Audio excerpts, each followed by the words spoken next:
Monsieur le recteur président de l'Assemblée de l'Université, Messieurs les membres du Conseil restreint de l'Université Cheikh Anta Diop de Dakar, Monsieur le coordonnateur adjoint de l'Université virtuelle du Sénégal, Ousmane Niébé Diop, ancien secrétaire général de la FAC. Ousmane, merci d'être parmi nous. Monsieur le doyen de la Faculté de lettres et des sciences humaines, Messieurs les directeurs d'écoles et d'instituts, Monsieur l'assesseur de la Faculté de lettres et des sciences humaines, Monsieur le chef des services administratifs, Messieurs les chefs de département, chers collègues enseignants-chercheurs, chers amis et collaborateurs du personnel administratif, technique et de services, Monsieur le président de l'amicale des étudiants de la Faculté des lettres, chers étudiants, distingués invités en vos titres, qualités et qualités. C'est pour moi un immense plaisir, mais surtout un grand honneur de m'adresser à vous en cette cérémonie d'inauguration de la première bibliothèque facultaire de la Faculté des lettres et sciences humaines. Cette cérémonie qui nous réunit ce matin entre en droite ligne avec les missions principales de l'université en général, mais dans celle des facultés en particulier. En effet, dans le cadre de l'amélioration des conditions d'études et de recherche, la Faculté des lettres y contribue essentiellement en mettant à proximité des étudiants et des enseignants-chercheurs un fonds documentaire physique et ou virtuel en mesure de répondre à leurs attentes.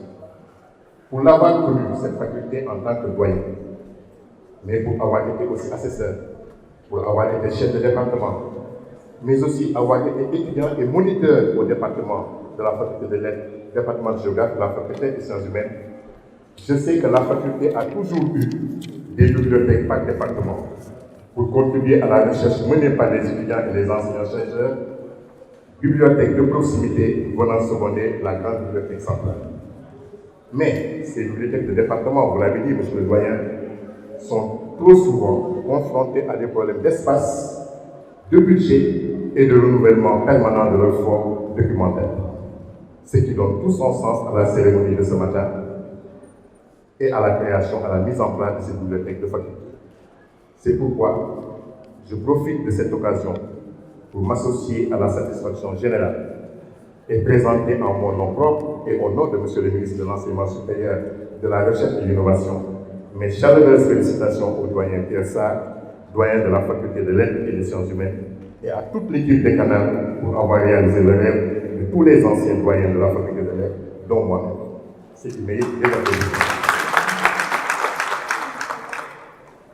Alors, je sors de mon discours pour vous dire que je me souviens particulièrement de l'insistance avec laquelle le professeur Adrien Benga, je dirais même une insistance agressive, le professeur Adrien Benga donc s'adressait à moi en tant que doyen pour me rappeler l'urgence, la nécessité d'avoir cette bibliothèque de faculté. C'était un projet. Merci, monsieur le doyen, de l'avoir réalisé.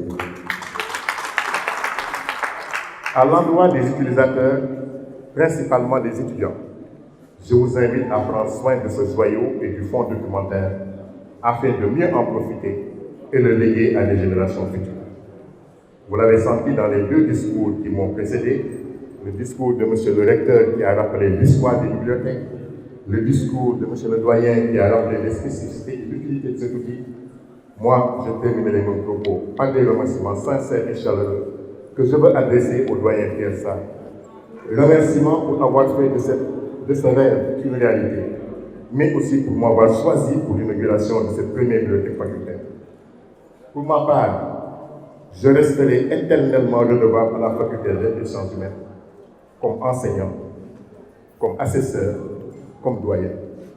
Je sais n'y compter que des acquis. Je le sens du fond du cœur. Je vous aime tous. Je n'oublierai jamais les enseignants et enseignantes, jamais le personnel administratif et technique, jamais les étudiants de la Faculté des lettres. Vous resterez éternellement dans mon cœur. Vous voyez, à la place d'un discours, je préfère parler vous. Merci beaucoup, chers amis. Je sais que je ne compte parmi vous que des grands frères, de jeunes frères, des neveux, même des petits-enfants, des sœurs, des nièces et des filles. Je vous serai éternellement redevable. Merci beaucoup pour votre vie.